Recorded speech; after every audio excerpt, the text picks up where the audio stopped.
Hey,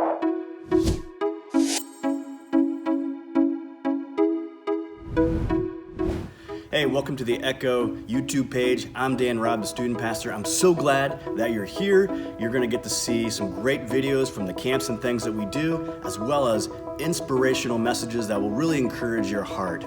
If you like us, then hey, click the like button. If you wanna subscribe, then hit the subscribe button, because that way you'll get every week's message right there in your inbox. Thanks so much, enjoy. I am standing there at the train station in Paris. I had just found where my train was gonna go, and I'm watching it just slowly drive away or leave the station. And I had a sinking feeling in my heart. I was there in Paris for the first time, and I had no one else with me. It was just me. And it was a gut check time, I have to say, because I thought, wow, what am I gonna do?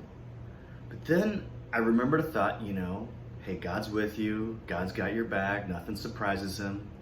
So I take a taxi back to the area where I had been, where I had a hotel, and I get out, and of course I walk into the hotel that I had been staying at, and they said, everything's booked. So I just take out my suitcase, and there I am on the streets of Paris, downtown, just rolling my suitcase down the little street. And the little sidewalks were so narrow, and so you're trying to dodge people and yet try to dodge all the mopeds and all the cars that are just racing by. And I'm doing this, and I go to another hotel.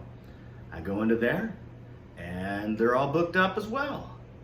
And now a little bit of panic is starting to set in, because I'm thinking, what do I do? Do I roll my suitcase into a cafe and just sit there and maybe try and figure something out, or maybe just go down another corner and see if there's another hotel? And so I choose that option, and I go down another corner.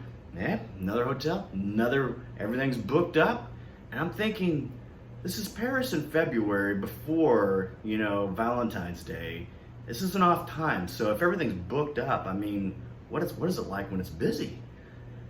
Finally get to this fourth hotel, and they have an opening, and I pounce on it. I was so relieved, and I was just reminded that God was with me the entire time. There was nothing I can do. I had done everything I could, I had done my best, and still at the end of the day, I missed my train. And guess what? God knew it all along. He was still with me, and he encouraged me. God was with Joseph in Genesis chapter 37 when he gets thrown down into the well, and he's there and he's all alone, and then his brothers sell him to these people passing by, these merchants passing by. And then they sell him to Potiphar in Egypt. And then Potiphar, his wife says, oh, hey, Joseph was trying to sleep with me, and Joseph wasn't. He was trying to do the right thing. Potiphar has him thrown in jail. And there he is in jail for 3 years, just sitting there. I can't imagine the day in and day out. And then when an opportunity comes for him to potentially get out, the person who was supposed to help him totally forgets to name his name until some time later. Finally, Joseph does get elevated in Egypt, but here is the point to all of it. Through all of these disappointing situations that happened to Joseph, God was with him. There was nothing he could do.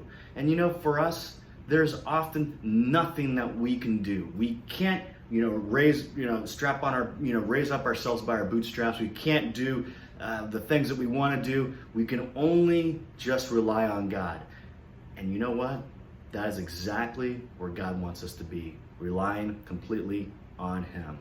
I just want to encourage you to do that today, even in this whole coronavirus thing, or whatever it might be in the future. You can rely on God. Remember, he is the sound, we are the echo. Hey, thanks so much for watching. I'll see you in the next one.